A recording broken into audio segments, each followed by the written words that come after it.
All right, so I teach a lot of beginner guitar lessons. And one of the most common things I teach is a set of chords that all fit together. And kind of the musical word for that is chords in a certain key. The most common key I think that we play in on the guitar is the key of G.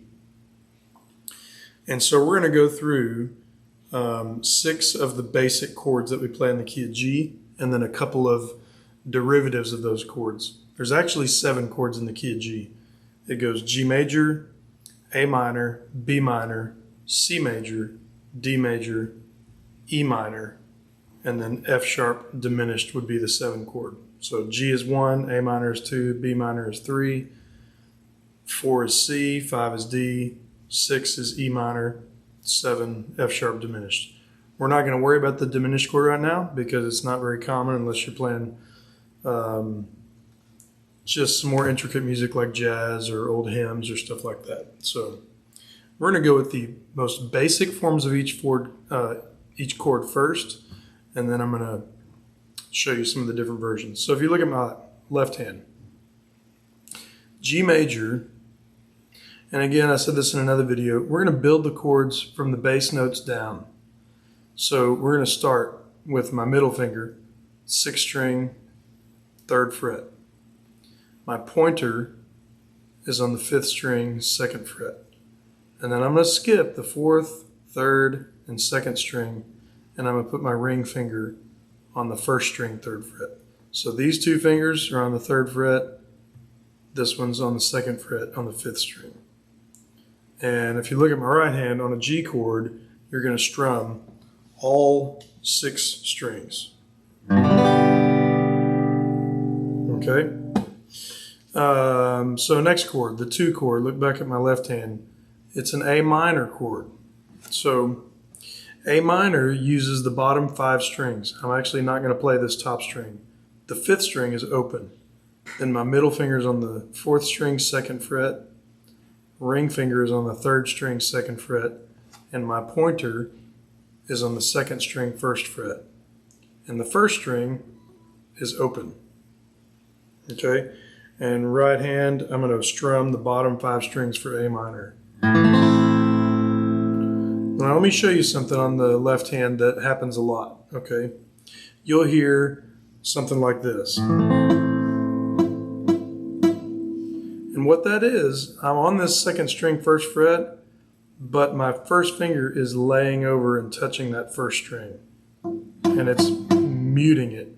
So I have to stand my fingers up and only touch this string. If I lay my fingers down like this, then you get a bunch of muted stuff. If I stand these fingers up like this, then you get a nice clear sound. Okay? The 3 chord is B minor. And I'll start with the version that I learned first. It's going to take place on the bottom 4 strings, and I'm going to have my ring finger and my pinky together on the 3rd and 4th string, 4th fret. Now my middle finger is going to be on the 2nd string, 3rd fret, and my pointer is on the 1st string, 2nd fret. So 4th fret, 3rd fret, 2nd fret. And then on this one, I'm going to strum the bottom 4 strings.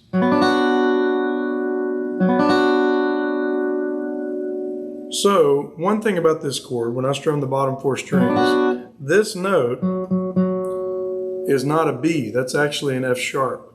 If I played the full bar chord of a B minor, where I have to hold down this string and this one, then I would have a low B in the bass right here. And if I do that, look back at my right hand, I've got to play all the bottom 5 strings. For a lot of people, bar chords are more advanced, so we don't have to worry about that so much. Okay, moving on to the 4 chord, we're going to play a C major chord. So C major, I'm going to play the 5th string, 3rd fret, 4th string, 2nd fret, I'm going to skip the third, it's going to be open, and then I'm going to play the second string first fret. First string also is going to be open. So this is another one. You got to really be careful not to let your fingers do this and lay down. They've got to stand up. And then I play the bottom 5 strings just like I did on the A minor chord. Okay, so that's C. Now we're going to move on to D. A D chord uses the bottom 4 strings. So I'm going to try when I strum not to strum these top 2 strings. Okay, when I'm building a D chord, my 4th string, that's actually a D, this 4th string open. So I'm not going to start with my left hand until I get to the 3rd string, and I'll play a 3rd string, 2nd fret, 2nd string, 3rd fret, and then 1st string, 2nd fret. So look at my left hand, how it's like these 2 are straddling that 2nd string, and then I just put my ring finger right between it on the 2nd string, 3rd fret. This is another one. The ring finger is notorious for laying over, and when I strum that chord, a lot of times you hear. And if you look at my left hand, you can see what my ring finger's doing. It's laying down. That's lazy. So I got to stand everything up. I think almost like have your fingers perpendicular. That last joint of my ring finger is perpendicular to the fretboard. I can't lay it at an angle. I've got to stand it up. So when I strum the bottom 4 strings, it should be nice and clear. Okay, so that's G, A minor, B minor, C, D. The 6th chord now is E minor. And this is everybody's favorite because you only have to use 2 fingers. And use all 6 strings. You don't have to worry about not strumming a certain string. You can strum all 6. So, since it's an E minor, my bass note is going to be the top string open, which is an E. Okay? So then look at my left hand. I'm going to have my pointer on the 5th string, 2nd fret, and my middle finger on the 4th string, 2nd fret. And then the 3rd, 2nd, and 1st strings are open. So now when I strum an E minor chord, I can strum all 6 strings. Okay? All right, so those are the basic chords.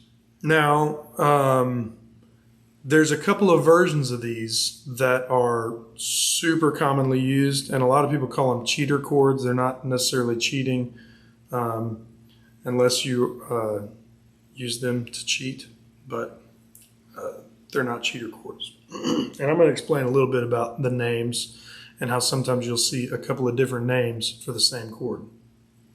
So let's go back to G major. Look at my left hand. Originally we played a G like this. Now we're going to actually play a G with your ring finger and your pinky on the 2nd string and 1st string, 3rd fret. Now a G major chord is 3 notes.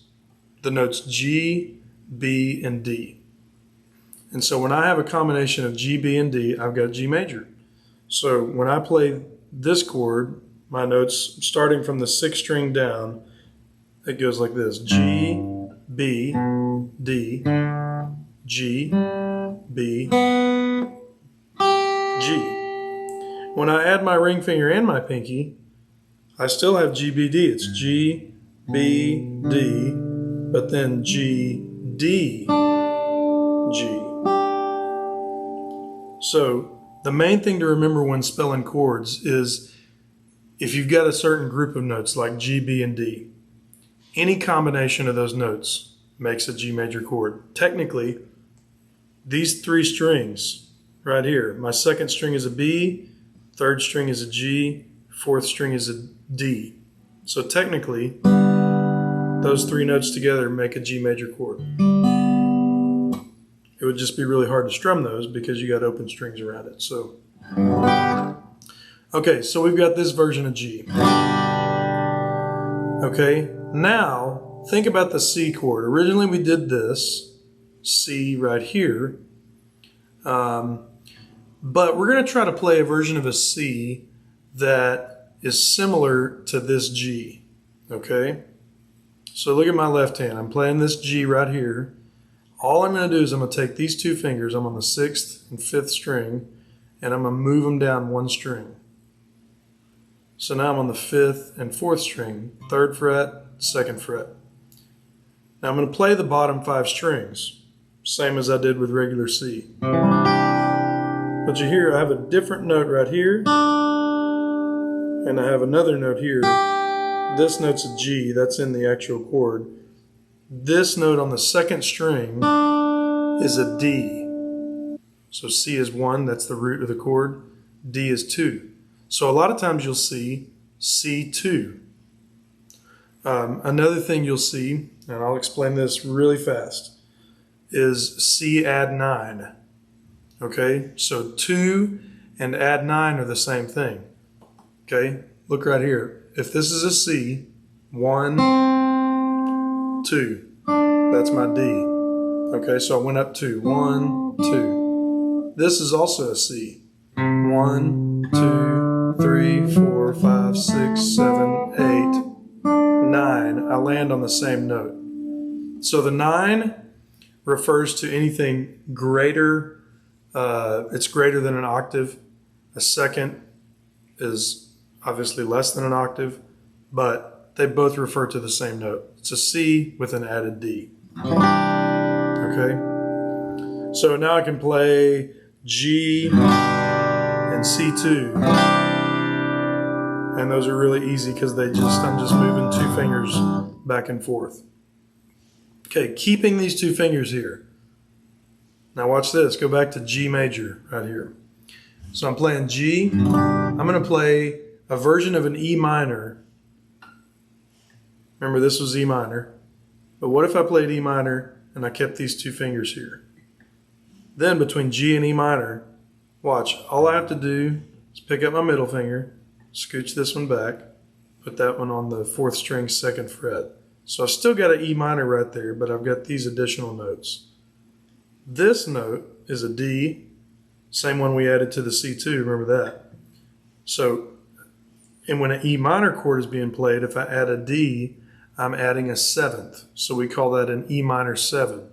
Again, if you count up from E, 1, 2, 3, 4, 5, 6, 7. That D is the 7th note up from E, so it's an E minor 7 chord.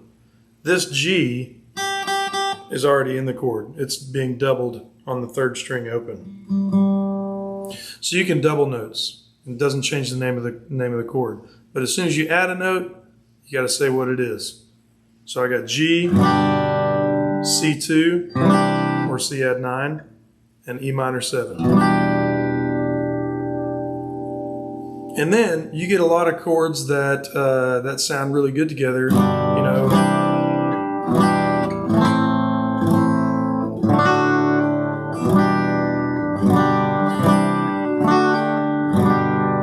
And you can play 1,000 songs with those chords. So hopefully that'll get you started on playing chords in the key of G. Thanks.